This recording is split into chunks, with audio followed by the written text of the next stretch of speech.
What is up, everybody? The Toy Mantis is back with a new toy review today. Today I'm going to be reviewing the entire Marvel Legends Eternals wave. Now, this wave has been leaked for over a year now, and because of COVID, it got delayed, and this is pretty much the laughing stock of the Marvel Legends line. There's a lot about this wave that just makes it look goofy, but obviously we've not seen Eternals yet, so maybe these will all be worth it, maybe they won't. Okay, so I'm going to go over all the figures pretty much together. So with this set, though, you do get Icarus, Cersei, Fastos, Sprite, Kingo, Druid, and Makari, and you build Gilgamesh. So let's go and see how these guys look.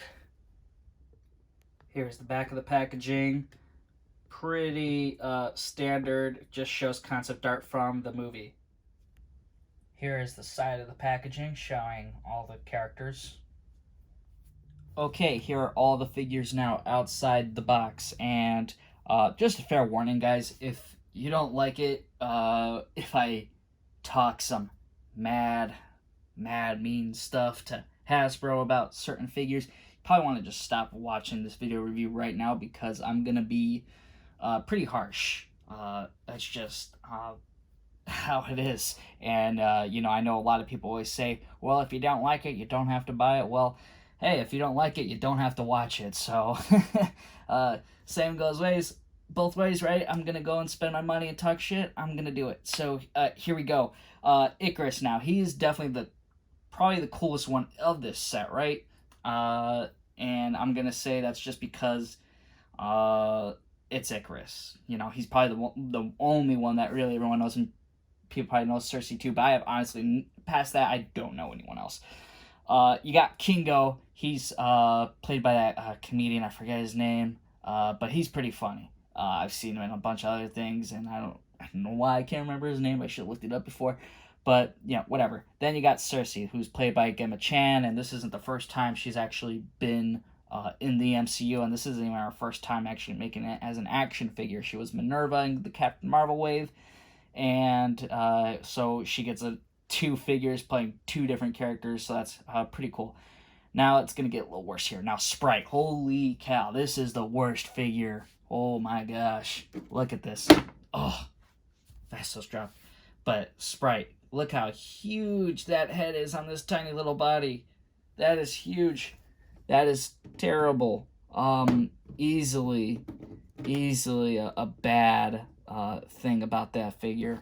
Then you got Fastos here, and on the box art it looked like he was like a philosopher. You can ask him a question, he would know. He has some good insight.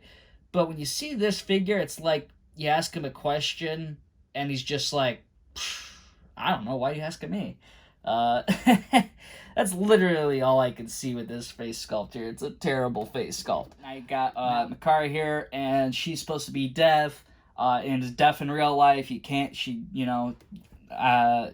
she's got like super speed, so she's basically Quicksilver, and I don't know if that's going to be who we're supposed to focus on as a speedster now, or what.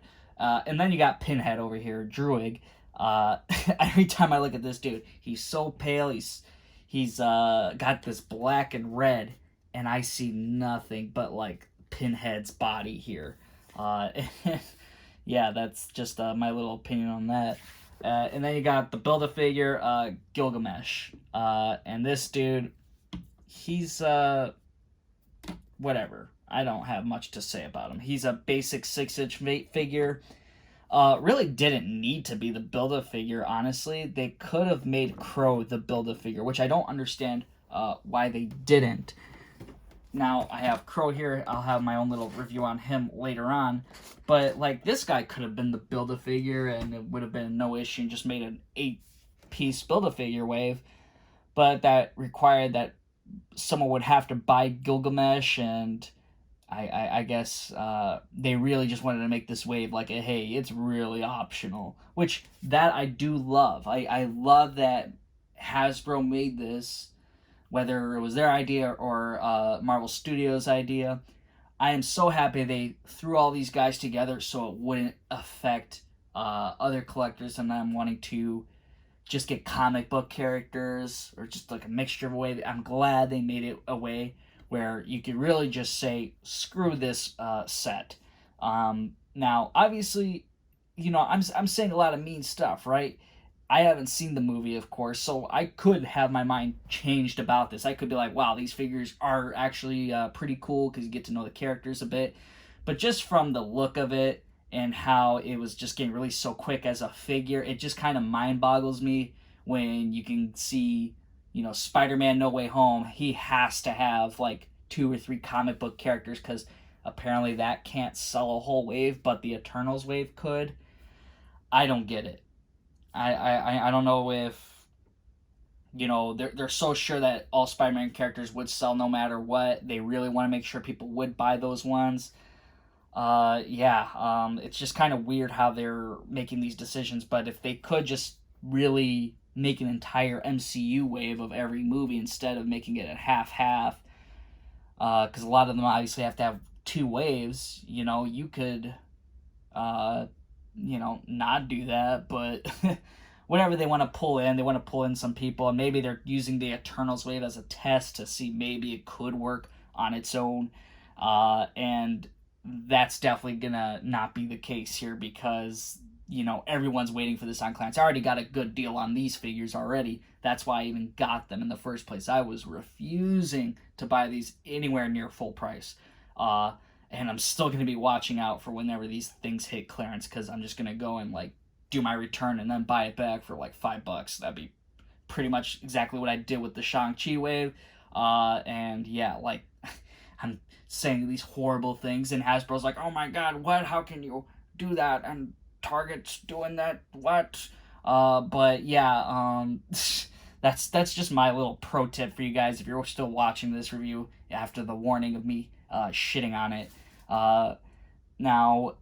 Anyway, I'm going to go and look at these guys up close, get a little closer look at them. I know I'm saying a lot about these figures already, but that's just more so on Hasbro's little end here. Okay, here is Druig now next to Pinhead, just so you guys know exactly what I mean. Like, this is literally looking like Pinhead. All jokes aside, though, he doesn't come with much. He comes with 2 close hands, and then obviously comes with a billet figure piece to Gilgamesh. And that's pretty much the same thing with every figure here. They all come with extra hands only. So with him, though, you can see detail with black and red. There doesn't seem to be any issues with the red lines painted on here. They kind of just stop with the back here. But I believe every figure has this top that can just be bent around and joints, right? So that's no ab crunch, basically.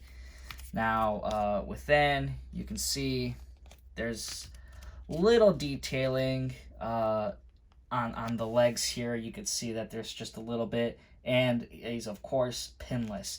A character completely covered, right, is made pinless. Character nobody knows, and we literally just got Doctor Strange from No Way Home, whose legs were covered, and I thought they kept him with pins just because, it's covered up and people wouldn't see it, so it didn't make sense to waste money and make him pinless. I thought that was like a reasonable excuse, but here we have Druig with pinless legs. Cool and all, but I mean, like, did you rate it? Not really. Okay, now here is Makari, and obviously she came with 2 hands as well. She got, for some reason, like 1 Spider-Man hand, and then a fist. 2 fists, and then 1 just kind of like shoe or something. Right, now the paint transitionings are pretty good on this one. I like the red and the silver here. It's kind of popping off very nicely with the metallic. Figure is pinless, double jointed there, very nice on articulation here, and can get a good bend here. I'm gonna assume that some figures are gonna have similar articulation points here, but this figure is looking pretty all right. Now, is it accurate? No idea. We'll have to wait and see when the movie comes out. But there's her head sculpt, looking very, very surprised. Okay, now here is Kingo and Sprite together, and obviously Kingo here is telling Sprite here to look at the flowers, Now, obviously, Kingo is probably going to be really funny in the movie because that's just how the actor usually is. I can see him already being uh, the part of the movie that everyone's just going to enjoy watching. I'm excited to see Kingo. I think he'll be like the breakout star of this movie. Now, Sprite here though, I'm just hating the figure. I'm hating the character in general, just from what I've seen. I feel like this character is just going to be super annoying, but that might be because of how terrible this head sculpt is with this figure. The size proportion is completely off. I don't know how Hasbro didn't see this while looking at it and was just like, maybe we should shrink this down a little.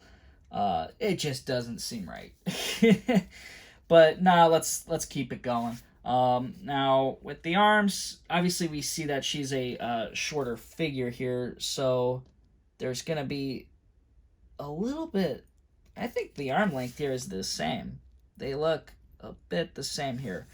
So um, it's just a little weird though. The legs are definitely the shrunk part here. This is the definitely from the female body here. That cuts down the most distance. Hopefully I'm showing that right. Yeah, you can see the distance here is just insane. There's a lot there. So the legs is definitely where they chop down that height. And you can see the figure is supposed to be like at least accurate in scale. Design, not sure, but head sculpt definitely something that needed to be worked on. Now Kingo has double jointed elbows. Sprite doesn't. The female characters all seem to have just that single jointed elbows, which I'm very surprised that's the route they continued to do with them still. But obviously they did put a lot of money already into these figures because every single one of them are unique. I looked at between all of these guys, and they all have unique sculpts on their legs. Obviously, they're all pinless. They're just unique. But yeah, with Sprite here, we'll see if she even will ever get an update. Maybe even all of them. Kingo does come with these shooting fingers, though. These are pretty cool looking. You can see him use them in the trailer. Probably come off a little bit different than this, but these seem to be sculpted kind of in or glued in. I can't seem to remove them, and I'm not going to try to and break it, but yeah, I mean, still looks pretty cool. And then, of course, you got the closed fist, and then you have closed fist for Sprite as well. Okay, now here is Fastos with the Build-A-Figure Gilgamesh, and you can see that they both, are in their unique sculpts. Gilgamesh here, he has thicker legs though. It's because he's got some armor on, so look a little bit thicker on the figure's side. But obviously the height difference isn't too much there. Up close with Fastos, yeah, like I said earlier, packaging art looks like a man of wisdom. This looks like a man that doesn't know what you're talking about. Yeah, where's this coat thing, transitioning from purple and black? It's pretty basic. Just kind of like, yep, switch to black. Seems kind of weird because it's like everything looks metallic and then the black just seems matte, whatever. But and then you get this little design piece here. They use like, I don't know, whatever. But you get a little blue and gold there. Some articulation is here, so you get a good bend on some parts here, and obviously double jointed knees. And can he go back much? Not really. This is not as loose of a robe, right? It's pretty kind of hard on that plastic side. Can you? A little bit, just a little bit. I mean, you probably could, but you'd probably be stretching and damaging the figure at this point. So is it worth it? Probably not. I don't think he's going to be moving that much anyway. Now with Gilgamesh here, you can see up close, pretty good head sculpt. I think they did a pretty good job with the Build-A-Figure at least. Mine seems to have like a little green sprayed onto the gold here. Not a big deal. I don't care too much. But I guess that could be an issue that you might run into, or maybe it's just everywhere.